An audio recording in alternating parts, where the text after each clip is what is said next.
In the far corner of Research Station Vanta 6, behind thick layers of glass and steel, was Cell 47. The scientists called the being inside it the broken thing. No name, no identity, just a problem they had failed to solve.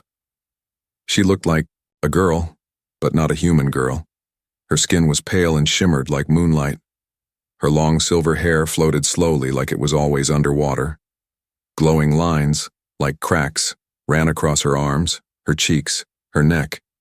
She sat still, always curled, in the same corner, head down, eyes closed. They said she didn't speak. They said she didn't feel. They said she was dangerous. But none of that stopped Eli, the new maintenance worker, from being curious. He wasn't a scientist. He didn't wear a white coat or speak in big words. He fixed pipes, cleaned messes, and made sure machines didn't explode. That was all. His first shift on Vanta 6 was quiet. Too quiet. No noise, no chatter.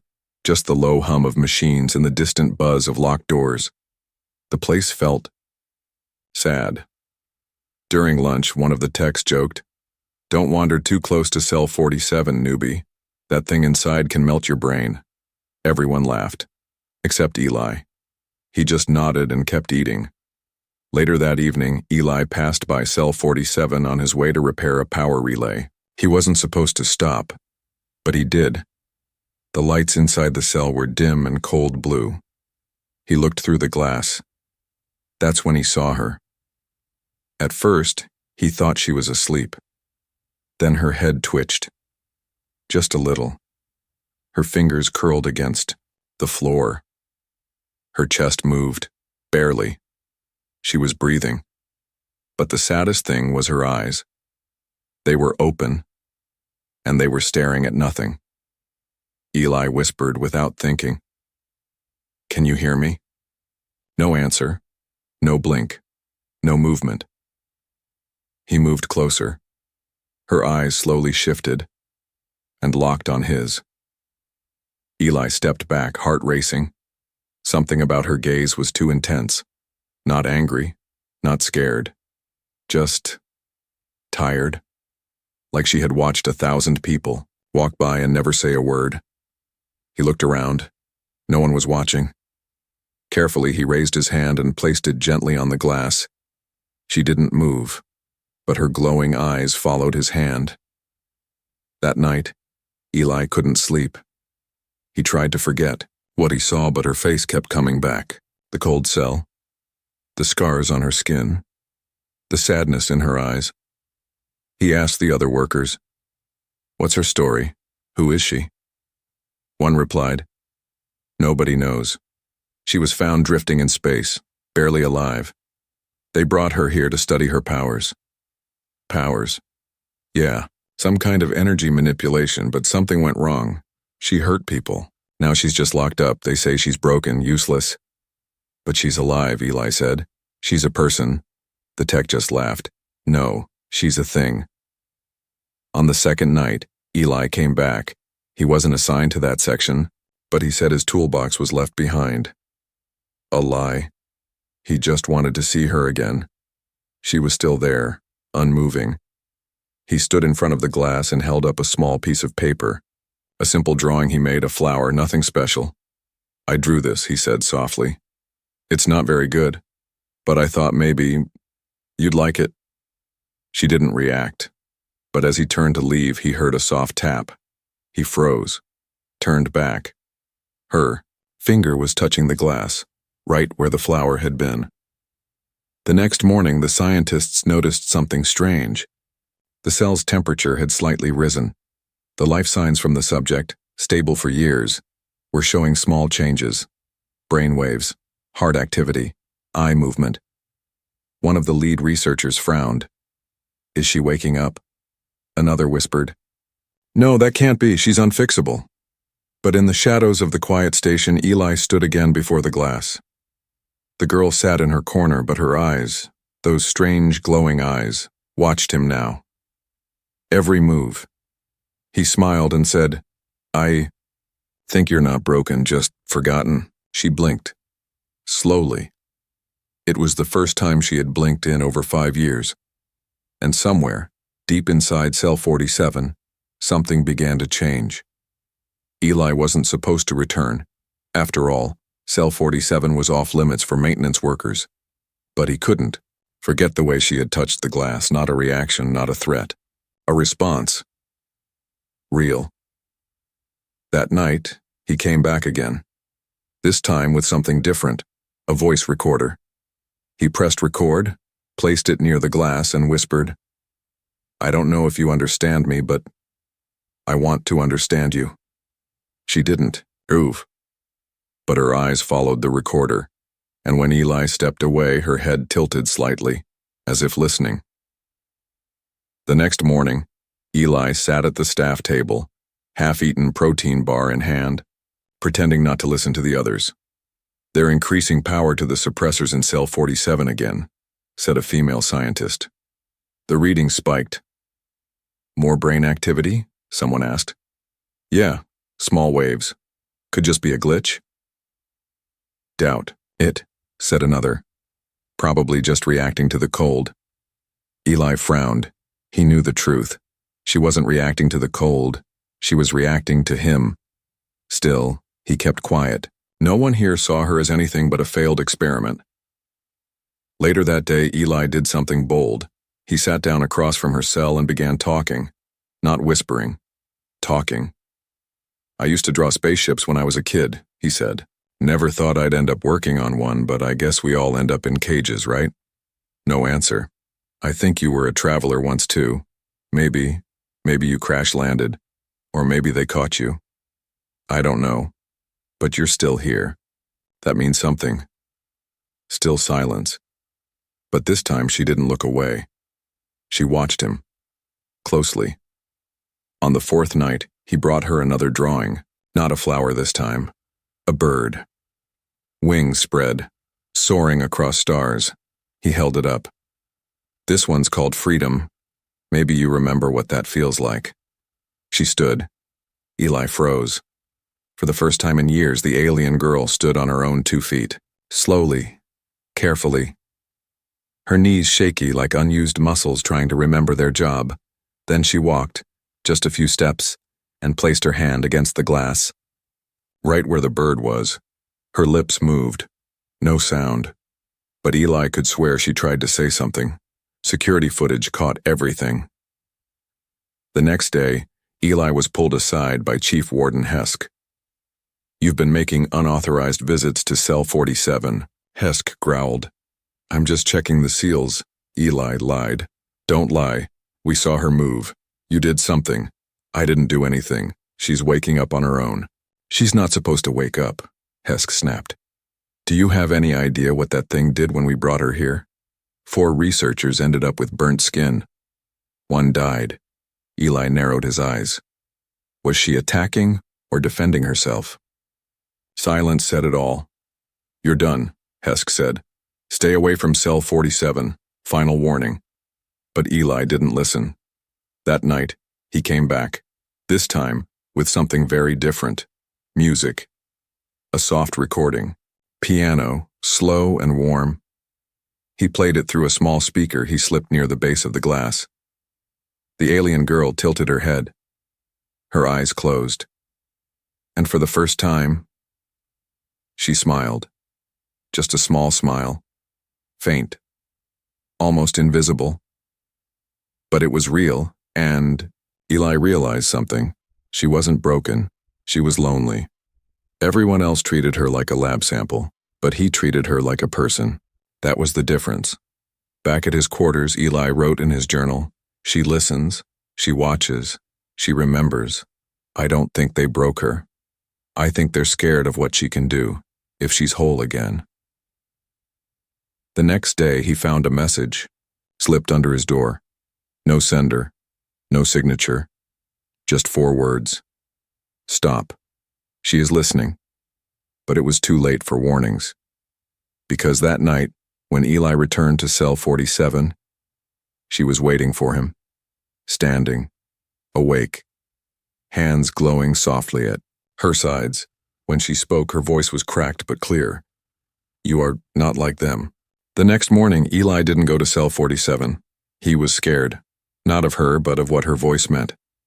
She had spoken, not just a word, a full sentence, and the way she had said it, calm, slow, soft, it didn't sound like a monster. It sounded like someone human, someone trying hard to be heard. Eli walked through the quiet halls of the station, lost in thought. Every corridor looked the same.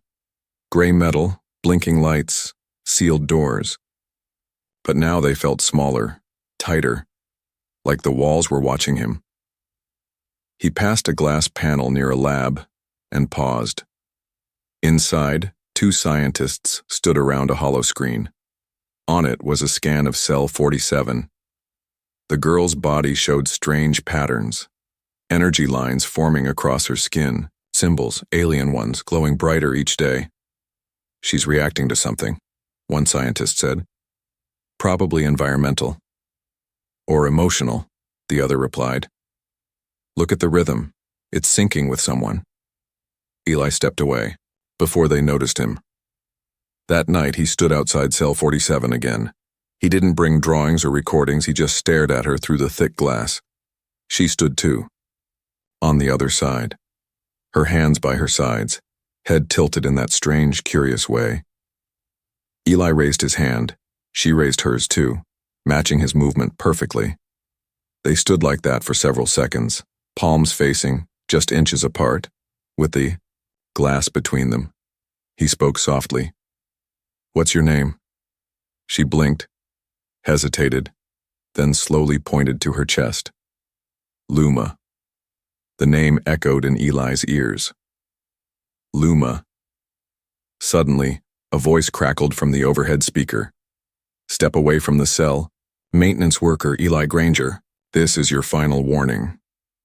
Eli sighed and backed up. Luma didn't move. Her eyes followed him the whole way as he left. The next morning, the rumors had begun. Some staff said the alien girl was manipulating Eli's mind. Others said she was mimicking him to study humans. "They always do this," one of the doctors muttered. "They pretend to be peaceful, then they kill." Eli slammed his tray down. "She hasn't hurt anyone here." "Yet," the doctor replied coldly. "She's still a weapon." "No," Eli said. "She's waking up because someone finally treated her like a person." That earned him silence and more suspicion. Back at his quarters, Eli found another message under his door. This one wasn't a warning. It was a map, a blueprint of the station, and on it, someone had circled a hidden door behind the observation deck of cell 47. One word was written below: access. Later, that night, Eli followed the map. He used his maintenance card to unlock a panel behind a supply crate. It led to a dark tunnel, narrow and dusty, one that ran along the back wall of cell 47. He crawled forward, heart pounding. At the end, he found a small hidden window, and through it he saw her room from the other side. No glass, just a steel maintenance vent separating them. She was sitting cross-legged, eyes closed, humming softly. He watched her fingers glow in gentle pulses, forming shapes in the air, like writing with light. Suddenly she stopped, turned her head, looked straight at him. "You found the place," she whispered. Eli gasped. "How did you know?" "I dreamed it," she said. They talked for over an hour, in soft whispers through the thin wall. Luma didn't know how long she'd been locked up. "They hurt me when I tried to help," she said. "What do you mean?" Eli asked. "I tried to fix one of them. He was dying. I touched him. He lived. But they called it a trick. They said I was infecting him." Eli's hands clenched. "So they locked you up for trying to save someone?" She nodded. They didn't understand.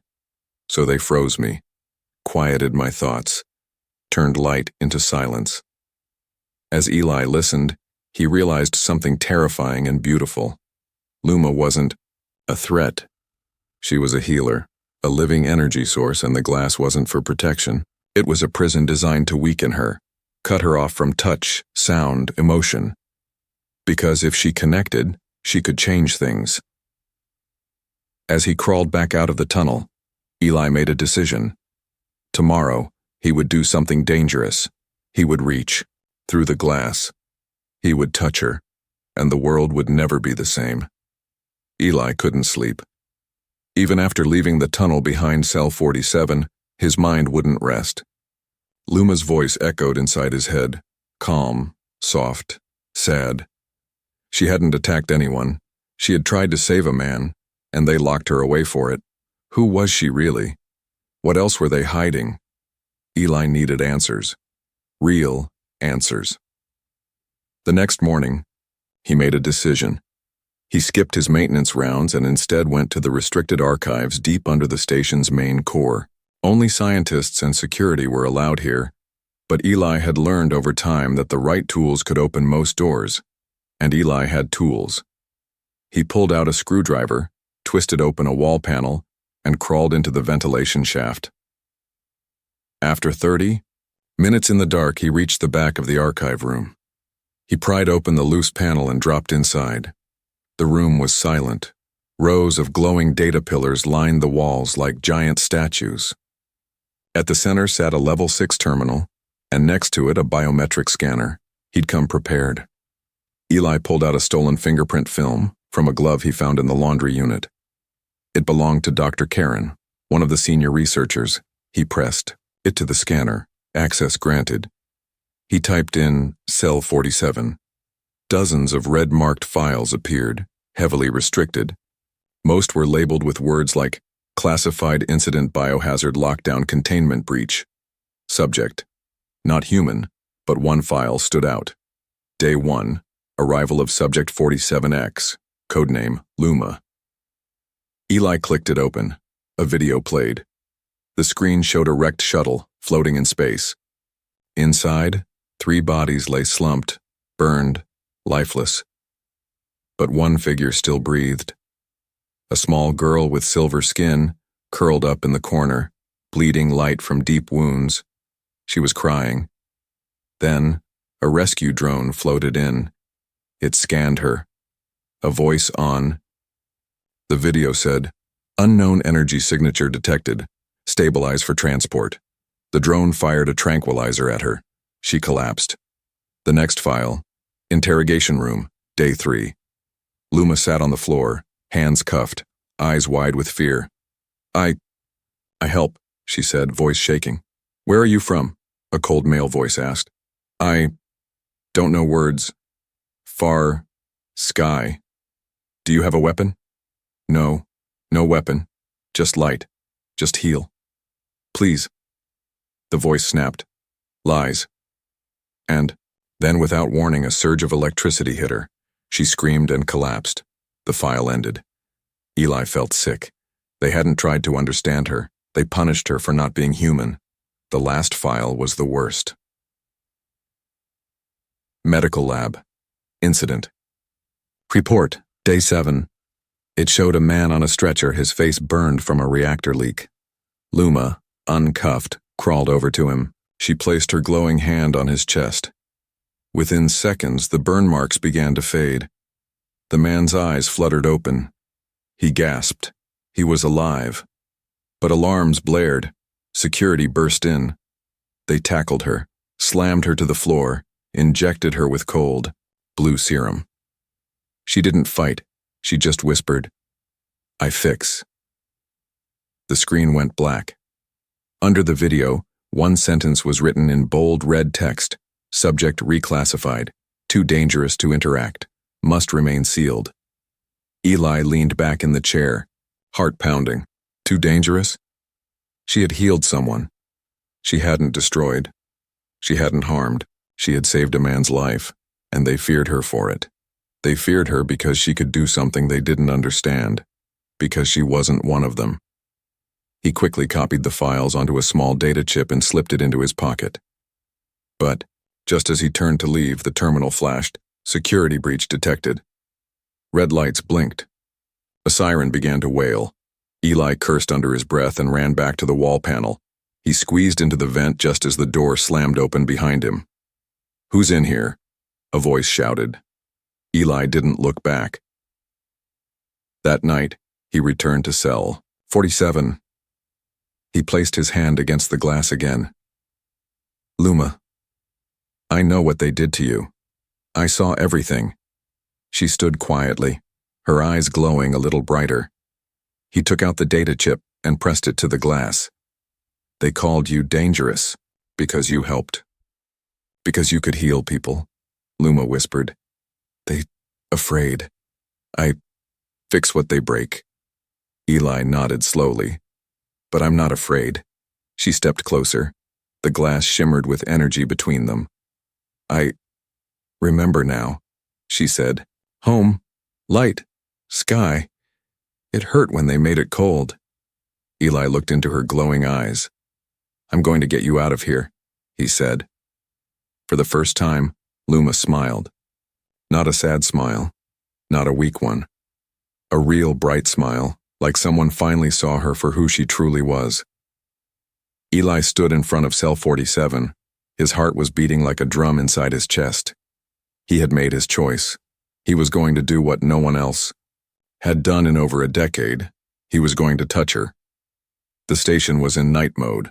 Lights were dim. Security cameras were on standard rotation. The guards were busy with a fake maintenance report Eli had filed in the East Wing. He had planned it all carefully. He had exactly 90 seconds before someone noticed the camera loop. He walked toward the access panel near Luma's glass chamber, the same panel used by engineers to clean the vents. It wasn't meant to open the chamber, but Eli had rewired it the night before. He took a deep breath, opened the panel, and pressed a hidden button. With a soft hiss, a small part of the glass slid open, just enough to fit his hand through. Cold air rushed out and from inside the chamber. Luma slowly turned her head. She saw the open space. Her eyes widened. Eli stepped forward and raised his hand, his fingers trembling. You don't have to be alone anymore, he whispered. If this hurts you, I'll stop. Just tell me. Luma didn't speak, but she moved. She walked toward him, slow and quiet. Each step seemed careful, as if she didn't fully believe what she was seeing. Then, she reached out. Her hand hovered near the opening. And then, their fingers touched. A wave of light exploded from the chamber. Not a violent blast, but a pulse of warm energy. Like a heartbeat made of sunlight. The hallway lights flickered. The floor vibrated. The temperature rose.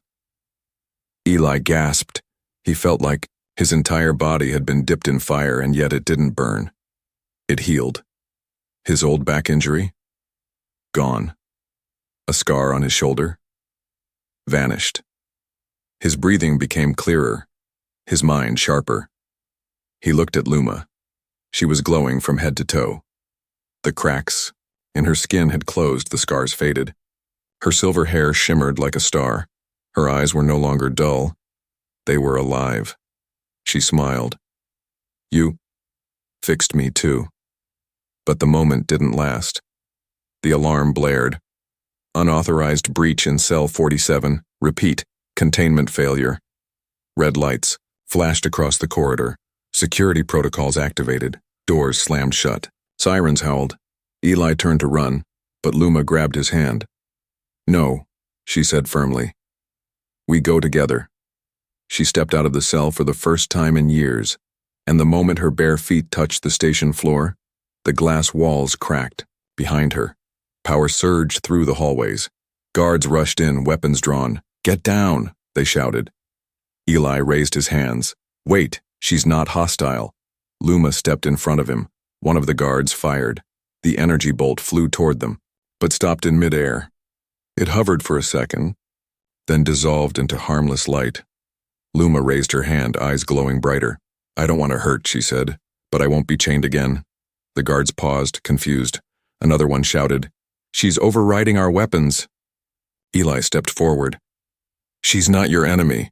She's a miracle, and you locked her in a box. More guards surrounded them. Luma looked at Eli. Are you ready to fly? She asked. What? Before he could react, she grabbed his hand, and the world around them shattered into light. For a brief moment, it felt like Eli was falling through a dream. Colors spun around him. Blue, gold, silver, green. He couldn't breathe, couldn't see, but he could feel her presence guiding him through the light.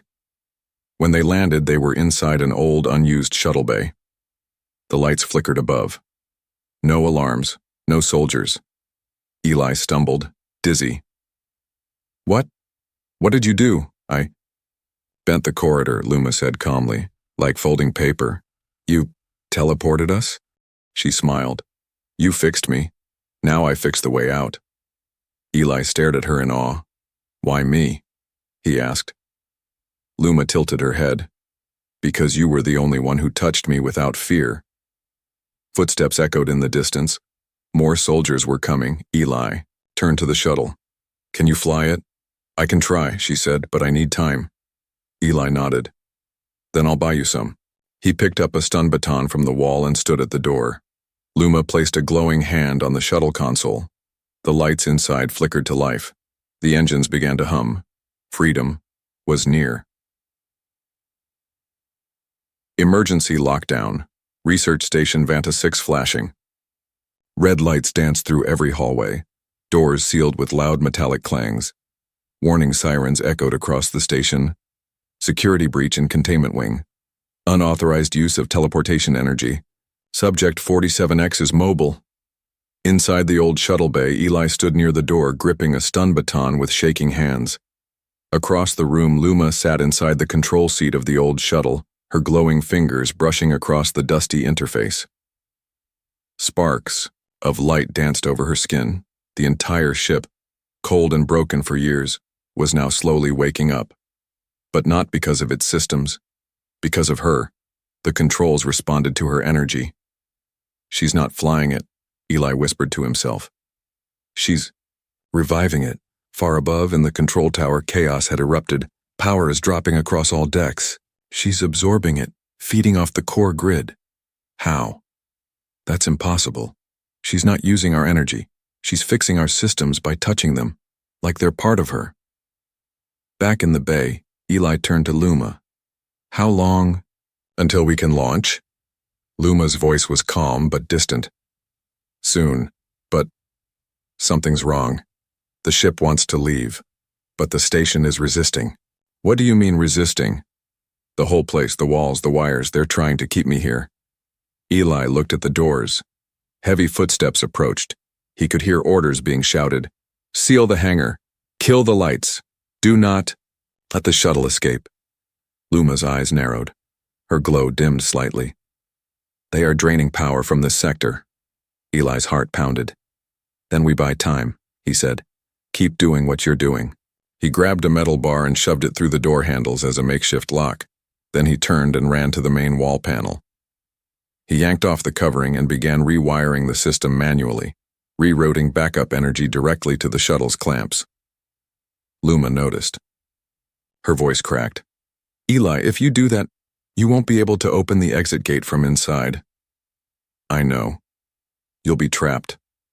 I've been trapped my whole life, Eli said. I'd rather give someone else a way out. Suddenly, the lights went out. Darkness. Total. Even the emergency lights failed. But then, Luma began to glow again, brighter than before. Not just her skin, her entire body. She hovered a few inches off the floor. Her silver hair rose like waves in zero gravity.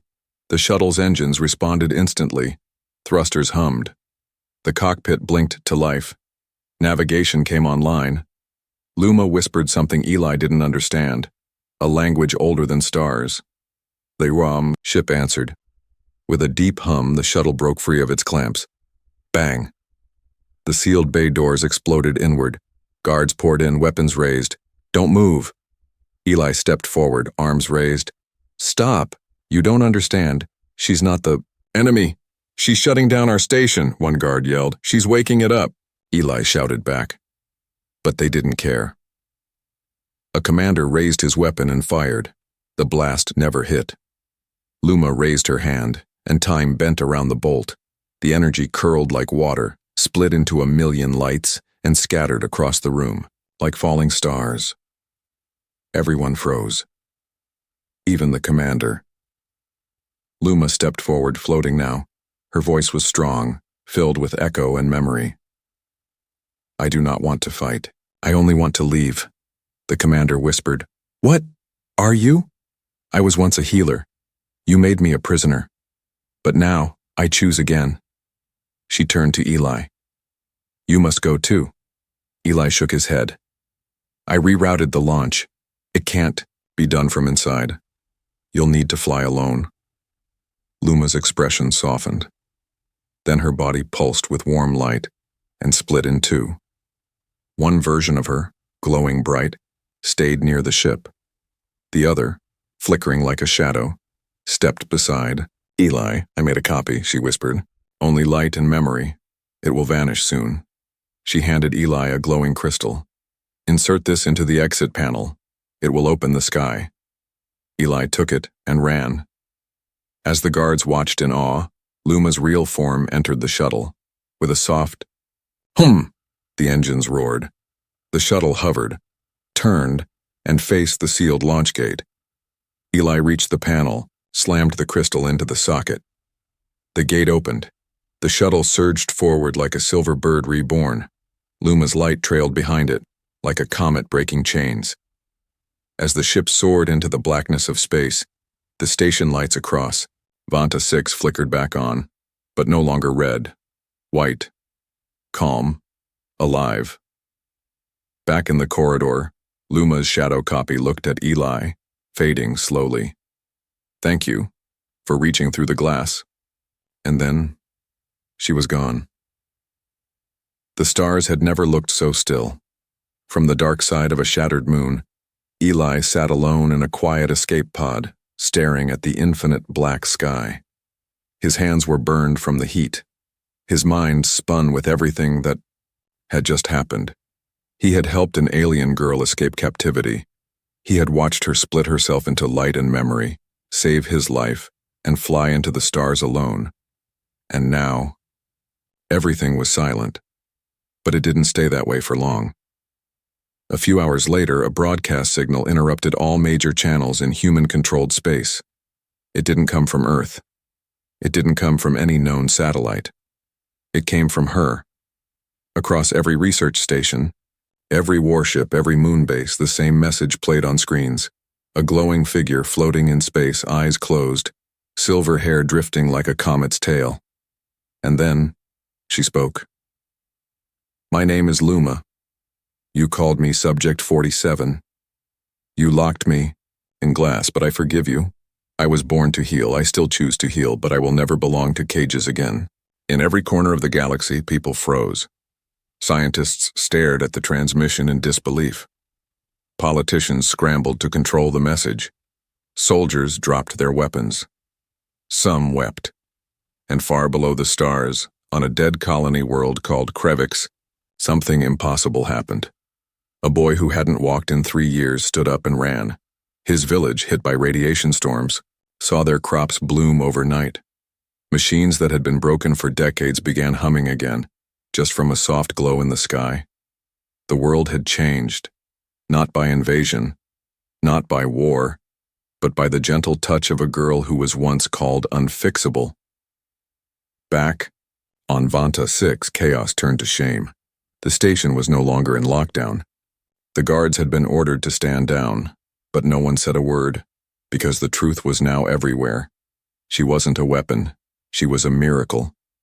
And they had kept her in a cold box for 12 years. Eli was taken into custody, not as a traitor, but as a witness. Officials, generals, even alien diplomats came to question him. Why did she trust you? What did you say to her? Where did she go? Eli gave only one answer. I gave her my hand. She gave me the stars. In the months that followed, Luma's presence was felt like a legend. Ships lost in deep space were suddenly found, with full power restored. Planets on the brink of death recovered in days. Diseases thought incurable began to vanish. Wherever there was suffering, rumors spread. She touched the sky here. People began to call her different names. The Lightbringer, the Glass Angel, the Healer in the Void, but Eli still called her Luma, the name she gave him herself. The Council of Unified Worlds issued an official apology. Vanta 6 was shut down forever. Its main chamber, once Cell 47, was left untouched. Inside it, a glowing mural appeared on the glass, no one knew how. It showed a simple drawing, a human hand reaching out, an alien hand touching back. Years passed. Eli never left Earth again. He built a center in the green valleys of northern Terra, far from cities and noise. It was a quiet place, open to anyone who had been forgotten, lost, or called broken. He called it the Light in Cell 47. There were no walls, no cages, no weapons, just music, gardens, and quiet places to sit. Every door had a handprint etched beside it, his and hers. One evening under a violet sunset, Eli sat alone in the garden, older now, slower. He watched a young boy chase fireflies across the grass. The boy had been blind just a year before. Now he laughed freely. Eli smiled. Suddenly, a soft shimmer passed over the garden. He looked up, and there, at the edge of the trees, stood a figure, small, glowing faintly, silver hair, pale skin, eyes like twin moons. "Luma," he whispered. She stepped forward, not floating, just walking. "Real. Warm. Here. I heard your heartbeat," she said softly. "I thought you were gone," Eli said. "I was," she replied. "But even stars rest before they shine again." He reached for her. She didn't vanish this time. Her hand touched his. Warm. Alive. He felt the years lift from his chest, the pain fade from his back. He breathed, and it felt like his first breath in a century. Tears ran down his face. "I missed you," he said. "And I remembered you," she said. Every moment. That night, Luma sat with the children and told stories of the stars. She didn't speak of prisons. She spoke of dancing on light, of planets that sing, of storms made of color, and of one human who touched the glass and changed everything. Years later, when Eli passed away peacefully, people came from across the stars to honor him. They didn't bury him in a city or a monument. They placed his ashes in the garden, under the tree where Luma first appeared, next to a small plaque with words carved in 2 languages. He reached through fear and gave the galaxy hope, and on some nights, when the sky is clear and the stars burn soft, a trail of silver light dances across the sky, and if you listen closely, you can still hear her voice echoing across the stars. "I fix, I forgive, I fly,